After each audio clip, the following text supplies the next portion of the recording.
Welcome to another installment of Book Talk with Jordan and Stefan. Today we are taking a look at Killing Commendatore by Haruki Murakami. So we had done a Murakami book previously, which had been Men Without Women, and that was a collection of short stories that was a little bit removed from what Murakami normally does. I wanted to give Stefan had kind of a lukewarm response to it, and Murakami is one of my favorite authors, so I had wanted to try having a look at one of his long form works, which in this case was the recently released Killing Commendatore. This is Murakami's most recent novel, and this, he writes in two very distinct, his fiction, he writes in two very distinct categories. Some of his work is very I guess secular would be the word. There's nothing. It's very mundane. Nothing fantastical about it. And then there are his works which incorporate elements of surrealism and magic realism and mythology and that sort of thing. And it's almost like he's almost like a Japanese David Lynch in novel form in a way at times. And Killing Commendatore unquestionably falls into that latter category. So this is the story of a portrait painter who is estranged from his wife after finding out she has an affair. During a trial separation, he moves into a small villa in the country. And while he is living out there away from everything, he is contacted to paint the portrait of an eccentric billionaire. Well, millionaires. His exact wealth, I don't think is ever specifically stated, but very, very wealthy man. He's contacted to paint this man's portrait. Very mysterious character, and as he's painting the portrait, the details of this man's life start to unfold, and it develops from there. I will say, by the way, we are going to be talking about the entire book in depth all across the board. So, spoiler alert if you haven't read the book. Major, major spoiler alert. Now, normally I give my review and then let Stefan take it from there. I am going to let Stefan begin with his review. So, let me have it. All right, this is a novel, so it's a lot longer than what we experienced with Murakami before. And if you know anything about Murakami, he has a lot of common themes, which I wouldn't say are prevalent, but they're just sort of always there. Like he always has to have some comment about jazz music or music playing in the car or a car ride. And he goes into great detail about all of these in-between events. So he's very slice of life. So there's not the common structure you'd get when you have a novel or a hero's journey or any kind of learning experience. So in that regard, you really have to be careful reading this because you're going to get bored very quickly because there's so much to digest. And there's 700, 800 pages. This took a while for me to read. When Jordan said he was ready to get through with this thing, I was like, oh crap, I'm not even half done. So I had to go through this. And so there's all the common, I wouldn't say Murakami tropes, but again, there's things like, faceless villains and weird sort of sexual scenarios and something always behind you, and you have to look around. There's all these weird sort of elements. So, okay, fine, we got that. And there were some elements that I thought were really inventive in that when you think of art, when you think of music, when you think of writing and painting, it's all sort of this general idea of creating things. And he has a character who perceives people, and he can't just draw them, even though that's his trade. He has to perceive them as a person and what's that element about them, and then he has the inspiration to go ahead and paint their portrait. And that's when he goes into the woods or the mountain, when he somehow there's no actual explanation why they get divorced or he gets divorced from his wife. It's just implied that she's getting an affair, but we never actually hear that side of the story. So he goes into the woods, or sorry, the mountains, and he gets inspiration to paint portraits, and this rich guy comes by to commission him a painting. So that's the story, if you could even call it a story. Again, it's all slice of life. It goes on for so long that you really have to say, okay, I can't expect him to have some revelation about himself or this or that. And there are some, but it happens just sort of randomly. It's not a journey he's going on. It's not There's no arc I can paint and I can say this is how it Yeah. goes. But that's sort of the general idea. The good thing was the psychological aspect of art and looking at characters and understanding them and perceiving them, and him actually realizing what kind of a person he is because he's so perceptive and he sees people so simply, whereas the other characters in the story are very eccentric and just strange in general. Yeah. So he seems like the everyman who happens to be really good at painting. So that was good. The artistic side was good, but in all honesty, I would say 70 to 80% of this story could have cut because Yeah. it's slice of life and because there's so many, like every time he has to go somewhere, there's like descriptions of the Yeah. how he gets there, the car he takes, what color it is. I mean, it's very descriptive. So you're like, all right, fine. I know how he's getting from A to B. You've already told me, but we're going to go through it again and then again. So there's that. Then there's the other aspect, which is the killing commendatory part, the magical part, the metaphysical part, and even what the story says is the metaphorical part, which honestly it could have been totally removed. Mm. It did Mm. not need to exist. And if it did exist, or if it existed the way that it does, it's just, hey, this is it. This is how life is. You're like, no, Yeah. this is not how life is. You have to give me something to latch on here. And he gives some basic understanding of, I don't know, it's not even psychology, it's not even philosophy. It's just like, oh yeah, these are thoughts. And you're like, what? Yeah. Excuse me? Right. So Right. Right. so it was almost like Alice in Wonderland without all the explanations and without all the color, without all the fun. It was just like, oh yeah, I'm an Alice in Wonderland character. It's like, okay, Yeah. I'm the Cheshire Cat. Are you gonna explain any of that, Mister Cheshire? It's like, no. Yeah.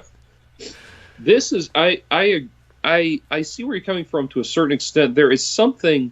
One of the things is this is a time when I feel like part of the story was lost in translation because so much of Murakami hinges on these two translators that he uses, Philip Gabriel and Jay Rubin. So much so that Jay Rubin has said in interviews that he believes the books should say by Jay Rubin, inspired by Haruki Murakami, and so a lot of how it's conveyed to English audiences hinges on those two guys. And we have a different translator this time, and I noticed a change in the rhythm of what's happening, of how things are described. It didn't feel quite the same as it normally would. And that knowing that, I think a lot was lost in that because the sentence structure was very, very off. It was very different. It was very unusual. I'm sorry, my phone is blowing up. Anyway, just turn that off. So it was very different that way. So I think a lot of those descriptions that of like the car that he's driving or the route he's taking and everything become if they're translated correctly, they become. And you have to remember there are things in Japanese that don't translate literally into English, and so but if they're translated right, it gets the point across, and they become very hypnotic, very dreamlike. It's kind of like if you watch a movie like Eyes Wide Shut, the whole thing feels like a dream, and that's what Murakami's supposed to feel like. And this kind of it almost just delineated too much to the mundane, to the everyday, in such a way that there was too much separation.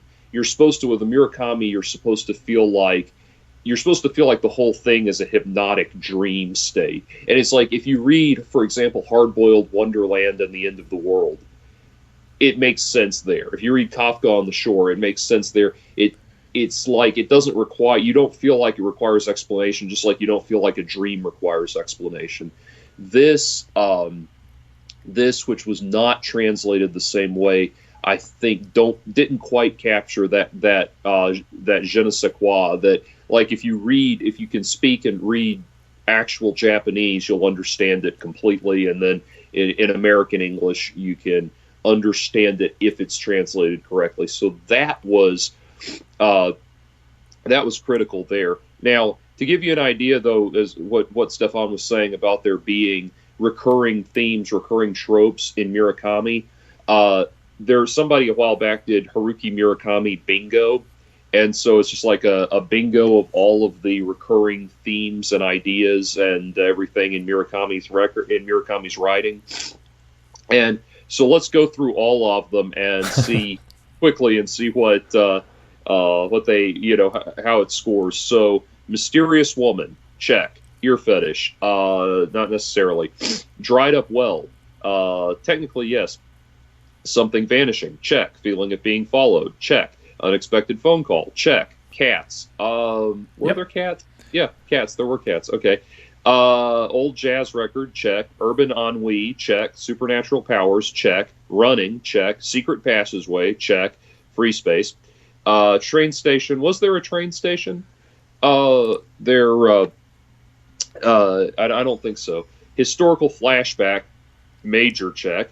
Precocious teenager, check. Cooking, check. Speaking to cats, I don't think so. Parallel worlds, check. Weird sex, check. Chip Kid book cover, check. Tokyo at night, check. Unusual names, check. Faceless villain, yes, check. Although I don't know if he was a villain, but he was definitely faceless. Right. And vanishing cats, I don't think so. But Well, other than that, yeah, yeah, the cat was metaphorical. So it was a cat, then it was a sister, then it was that 2 foot tall yeah, Donna. So it was a bunch of things. yeah. Yeah. But yeah, but you could say yes, it vanished. So it checked off nearly every single square on Murakami Bingo. That's how predictable these tropes are in Murakami. Now, ah, so sorry, the allergies are getting to me. Anyway, um, now the thing is with Murakami, or his writing. One thing about this book, I tried to go into it knowing as little about it as possible. I didn't want any spoilers, anything giving it away. But I looked on his website, and one of the things that comes up when this book had just come out, there was a promotional thing on his website, and it comes up and says "Killing Commendatore, a love letter to the Great Gatsby." And like I read that, and I was just like, oh, come on. Like knowing once you know that, you kind of can figure out where every single character in this plot falls into place. And so your narrator is Nick Carraway, and your eccentric millionaire is Gadsby, and all of the other characters start to fall into place around them. And and it's not strictly the Great Gatsby, but it's the same general premise, or it's the same setup. And Murakami is a huge F. Scott Fitzgerald fan. In fact, as I understand it, he was responsible for translating F. Scott Fitzgerald's major works into Japanese. So he's that level of fan. So everything starts to become very predictable at that point. Now, yeah, the whole thing with the Commendatore. So this is one of the major plot themes in this book is that he finds the house he's living in is occupied by or was occupied by a famous painter who is now in a assisted living situation and in the process of dying of Alzheimer's. And he finds this painting by this guy that's an unreleased, unknown painting that would rock the art world if it was really ever found. But it's called Killing Commendatore.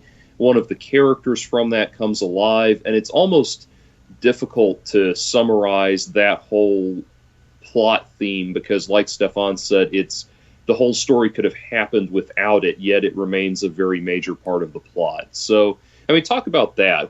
How did that whole thing strike you? Well, it kind of went off the rails about 8/10 of the way through the story, and you're thinking, okay, this is now the magical Alice in Wonderland world we're in. Mm-hmm. But when it first happens, it's as if this is normal. And he's like, am I losing my mind? And then the apparition's like, no, you're not losing your mind. Don't worry. You're not hallucinating. This is totally normal. He's like, oh, okay. And you're like, wait, no, Yeah. go back. That's not Hmm. right. So you can't just throw the metaphysical at the audience and expect them to go, oh yeah, yeah, this is totally normal. So they have to have something that Hmm. connects these two worlds together, and it never happens. Yeah. They try that. They try to have an allegory of him drinking water or something, and Yeah. that's one thing. But as you say, it's part of the plot. So when it tries to connect with the plot, which was trying to find what happened to one of the characters, and Yeah. he has to go through this allegory, and you're like, okay, this is a journey. It's a literal journey, but it's also metaphorical that he has to go through to save this girl. And they never explain what he did save the Yeah. girl. And I was sitting there Right. like, okay, and then we get this really long story of reality of what the girl went through, and you're like, why are we going through this another long story? Yeah. That's a subplot, but it doesn't connect to the previous story. And I was sitting there going, why Yeah. are you doing this to us? Yeah. Yeah. It's bizarre, and I could not wrap my head around it. If the whole story is called Killing Commendatore, or the title, of course, is called Killing Commendatore, and that's the titular scene, you think, okay, that has to mean something. It does in the scene, but then it doesn't connect to anything else, and you're just like, oh dear, Hmm. this is not good. Yeah. So there's a lot of problems with the process. Now, the great thing about the writing was he's a good writer. You Yeah. enjoy reading about I liked the characters. I wanted to know all about them. Hmm. As minimalist as very simple as it was, but it didn't amount to anything. It didn't connect with anything, and that's what I was like hoping to see. I Yeah. mean, everything just went back to normal, and you're like, he just forgave his wife. His wife just didn't tell him why, and Yeah. he Yeah. just accepted. Oh, my wife likes hot men, and I'm not as attractive as this other guy, Yeah. and she's pregnant now, but it's not his. And it's like, wait, what? Like what? Like what? Yeah. Yeah. And you're like, it's just too much, unexplained, Yeah. and you don't have the Looking Glass, or you don't have Alice in Wonderland without the Looking Glass. You need Yeah. that doorway, that unobtainium, the phlebotinum material, the something or other that Yeah. connects us, and that it was never ever there. And the thing with the the Faceless Man, that was like the first part of the book, and you're reading it, you're like, oh, he's an artist, but he can't draw. Oh, that's Yeah. interesting. And then throughout like 80% of the book, nothing happens with this face. And then he Yeah. pops up, and you're like, oh, wait, I remember that guy. He was in the first part of the book. And then you're Yeah. reading and reading and reading. You're like, oh, he's gone now. I guess he's going to pop up again later. He's going to come back and collect or something. Nope. Nope. No. No. No. No. No. Yeah. Well, it's again. One of the interesting things about Murakami, and this is why he's thought of as like a tremendous cult writer. Like he has a huge cult following. In Japan, he's basically Japan's biggest writer. Yes, yes. Yeah, and then he has like a cult following outside of Japan, huge cult following. But part of it is because like I believe it or not, I've met Haruki Murakami, which I at the time I didn't realize how rare of an occurrence that was. But he came to I was in school at Berkeley, and he came to MIT to speak, and so I went across the bridge to hear Murakami speak, and got to ask him a question, which was neat. I asked him about jazz, which was cool. But when you meet him, you realize very quickly that nearly all of Murakami's stories are told in the first person, and you realize he is that character, like he is that narrator character.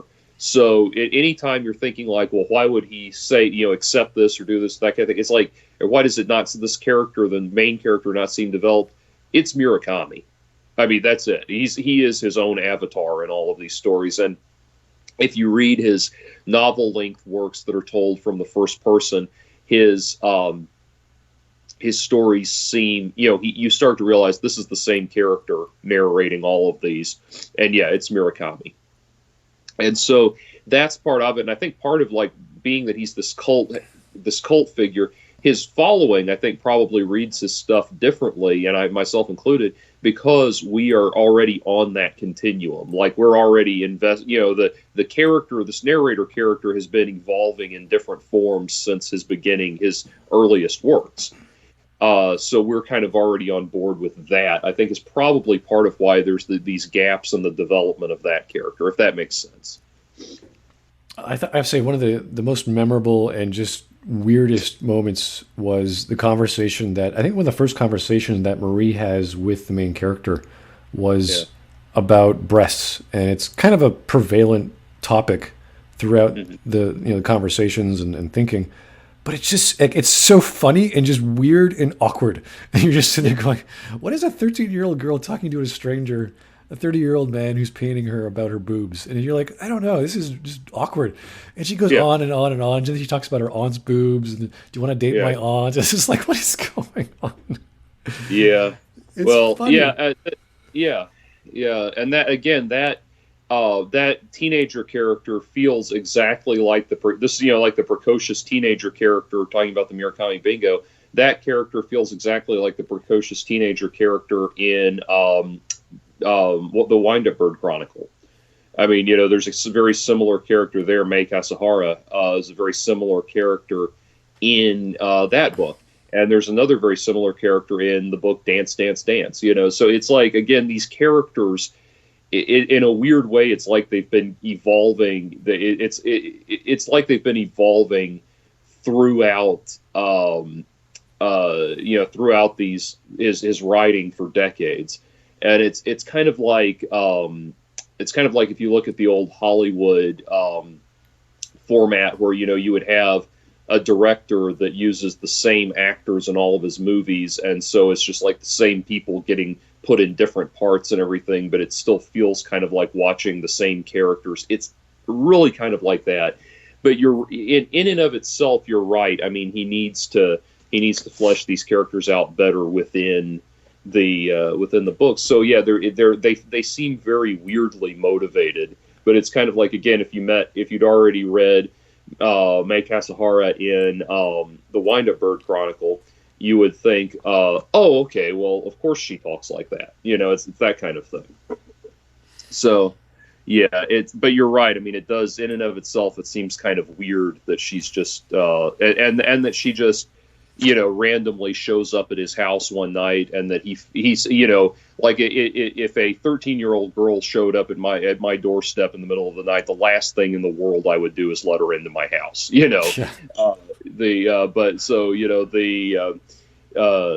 but in Murakami's world, I mean, it's like he's already, if you've read his canon, he's already established this character in a different incarnation a long time ago, and it makes total sense. So it's that kind of thing. And it's very weird if you're not like acquainted with the entire Murakami canon. But I'm guessing, based on your lukewarm response to this one as well, that we're probably not going to be doing any more Murakami on Book Talk. So You know what? I don't mind reading him because he is an excellent writer. You could tell from his prose and his descriptions. It's very colorful and detailed. It's yeah, just the plots. It's just the length and why he spends so much time on things that have no like the short stories I can get through and appreciate much greater because they're quick, they're simple. And I think yeah, this would have worked as either a short story or a slightly larger novella. yeah, And like I kept imagining Roadside Picnic, how it has yeah, it has four chapters. Like there's the events happen and there's a time jump. If this was a four-chapter story where he goes to the mountains because he's leaving his wife or whatever, and then he gets into a yeah, complication with his partner or with his new neighbor, and then the resolution happens at the end. Like that would have worked. And yeah, I think if he had an editor who actually said, "Okay, whoa, whoa, whoa, whoa, you got to slow down here, man. You got to like yeah, think about what you're doing." And I don't know, maybe it's because he's so established that the editor's like, "Oh, you're a Murakami, just go for it." yep. I That's think, definitely yeah. yeah, if I was like editing a Gaiman novel, and Hmm. Gaiman would have gone even crazier with the dreamscapes here for Hmm. sure, but Yeah, he would know how to connect everything. Whereas Murakami just says, "Okay, now we have dreams, and now we have ideas, yeah, and now I'm back at home and I'm painting again." And you're like, "Yeah, I don't know. I didn't yeah, really don't know what yeah. happened there." Right, So, right. I think he really, really needed an editor and someone to just challenge him Yeah. because these ideas are good. Like they're all good ideas. They're not going anywhere. And I wish if he could have developed a Yeah. plot line, like an actual plot line, and given it reason, and given the faceless man something more to do, or given Yeah. him any involvement in the story aside from an allegory, Yeah. I'd be like, you know what? You can make this a miniseries. You can make this an Yeah. actual 12 part. I would even go so far as a 12 part showcase on television with real Yeah. actors, and that would be interesting. Just to see that surrealistic kind of weird Japanese take on being an artist, and all this very very slight mythology Yeah. with Japanese culture, because there's there's some comments about how words and names are spelled, and they have different meanings how you spell them. I always loved that about Japanese hiragana, how you write it out a certain way, or Yeah. down or to the right or to the left. It means different things, and that's, I think, very prevalent not only in Murakami but just in Japanese culture. So Yeah. given his take on things and his interesting characters, that could work if it was just formatted and cut down and cut the Yeah. fat and get rid of all this weird, like keep Marie. Marie was my favorite. She was just weird and crazy and Yeah. Yeah. just great, but just so awkward and weird, and a little too weird. I think I don't know if that's the point of his stories, that he has characters that attract weirder and weirder people. Like I think Minshiki was weird enough, and then you have like a Yeah. weirder person. Right. Right.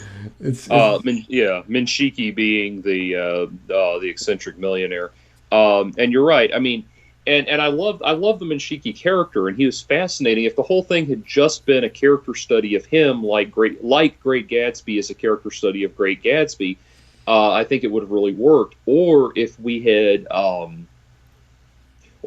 devoted ourselves entirely to the fantasy world of the Killing Commendatore painting, and vanished completely into that. Either one of those directions would have worked a lot better than having these concurrent themes that don't really connect and don't really go anywhere. I mean, it's almost like this book.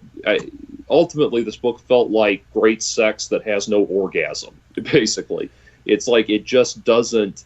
It doesn't click like it ought to. Other Murakami works do, and as we wrap this up, I know the inevitable question always is, would you recommend this book? And something that I've said before with similar authors, and I will say again, is this book is for die-hard fans only. And I think the older Murakami gets, it feels like so many of his books, he's just writing for the diehard fans, so to speak. Like yeah, he's just immediately going back to this world that we know and these same characters that we know and everything. If you're a diehard fan, you like me, you'll probably enjoy it about, you know, 20-30% more than Stefan did. I still don't think it's one of his best works. If you want to get into Murakami, read The Wind-Up Bird Chronicle. Read The Wind-Up Bird Chronicle, read A Wild Sheep Chase, read Dance, Dance, Dance, read Hard-Boiled Wonderland and the End of the World. These are excellent books to get you into the world of Murakami and understanding him and understanding what everything means and all of that. And if you really invest the time in the mythology of his writing and how he writes, this book will probably make more sense. I would not come to Murakami cold and start with this book. What about you, Stefan? oh no, I totally would not recommend it. Maybe if it was 80% less of what it was, I would totally say, yep, give it a go. It's not going to take too long. But as it is, this is a full-size novel. It's disconnected, as beautiful as the prose is, as interesting as the characters are. It just does not go anywhere. It has fantastical elements that aren't connected or not described or not explained. And, it's cute, it's quaint, but that's it. Yeah. There's not much substance there. All right. Well, I think that about wraps it up for Stefan D'Iorio. I'm Jordan Owen. Please join us next time on Book Talk.